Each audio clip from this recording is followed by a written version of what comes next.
tell if your skin is dry or dehydrated? Are they the same thing? No. Can you tell the difference? Yes. That's what this video is about. I want to help you understand whether your skin is actually dry or whether it's dehydrated. Now, if you're thinking, my skin's definitely not dehydrated because I have really oily skin and I have acne, and acne-prone skin can't be dehydrated, that is not true. So we're going to break it down today. I'm going to tell you what the difference is, what you can do about it once you know whether your skin is dehydrated or just dry, and that's it. That's pretty much it. So let's talk about the difference between dry skin and dehydrated skin.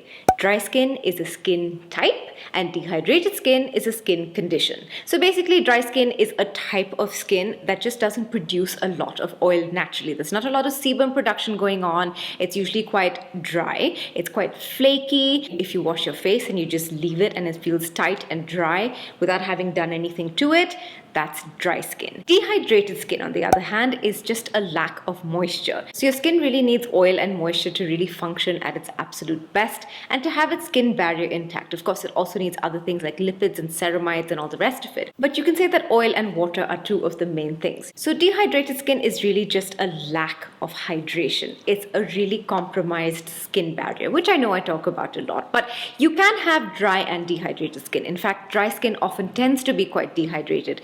But it's also very possible to have oily skin and have dehydrated skin as well. With me, for example, when I used to have really oily but really dehydrated skin, it was the most annoying thing because my skin would be oily, but it would also feel really tight. So if you have oily skin and are dehydrated, you'll know what I'm talking about. When your skin just feels oily and it's pumping out the sebum and it's really shiny, but it still feels really tight, that's a surefire sign that your skin is dehydrated. And what your skin's really doing is it's trying to pump out more sebum in order to compensate for the lack of hydration in your skin. Because that's really the only thing that your skin can do, right? It can't produce more water. You have to feed it more water, if that makes sense. So it's going to try and really moisturize the skin the best it can, which is by producing more oil. Now, another symptom of dehydration is very, very often redness and inflammation. So sometimes you might feel like, oh, I just have really acne-prone skin.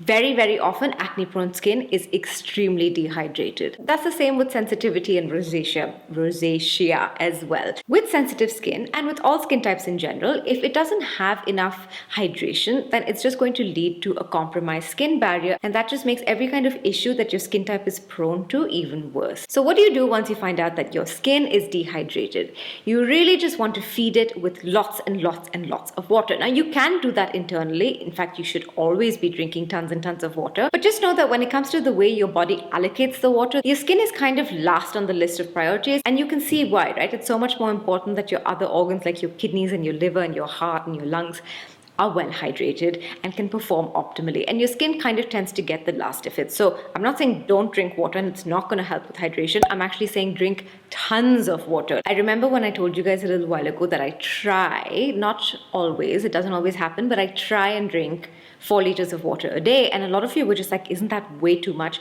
It's not. It's really, really not. I know that the general guidelines are 8 glasses of water, but that really is the bare minimum. It's a really, really good day when I make it to 4 liters, but try and aim for at least 3 liters if you can, because your body really needs a lot of water. And this is especially true if it's dry out, if there's a change in season like there is right now. It's going from winter, which was really dry, to a seemingly like a really dry summer, and everything's just, there's just not a lot of moisture in the air. And speaking of moisture in the air, the second thing that you can do if your skin is really dehydrated, and if it's because of things like your environment or the climate, is to buy a humidifier. If you have really dehydrated skin, it might be well worth your time to actually buy a humidifier and leave it on, either when you're at your desk and you're working, or at night when you're sleeping for a few hours. The other thing that you can do is really, really feed your skin with moisture from the outside. So you really want to seal hydration into your skin. So one of the best ways to really combat dehydration is to add a serum that has hyaluronic acid or glycerin in it to your routine, and to really just use it on damp skin and to use a moisturizer after it. So you want to really just feed your skin with all the hydration that it can get, and the best way to do that is to just layer your skincare. And if it feels like that's too much and you don't want to look greasy and you're worried about like the shine and stuff like that, then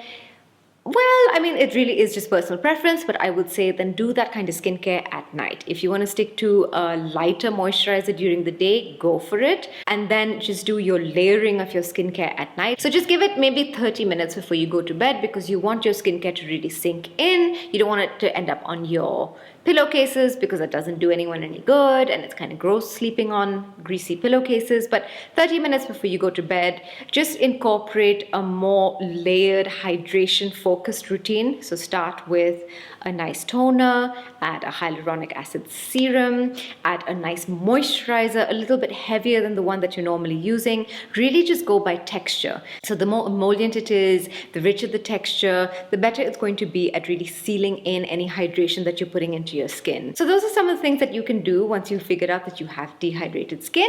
Just know that dehydrated skin is a condition, dry skin is a skin type. So with conditions like dehydrated skin, there are easy ways to fix them. So I hope that this was helpful. Thank you so much for watching. As always, if you guys have any questions or comments or experiences of your own to share with dehydration, please leave them in the comments below. I read all your comments. I try and reply to all the comments as well. So thanks so much, and I will see you soon.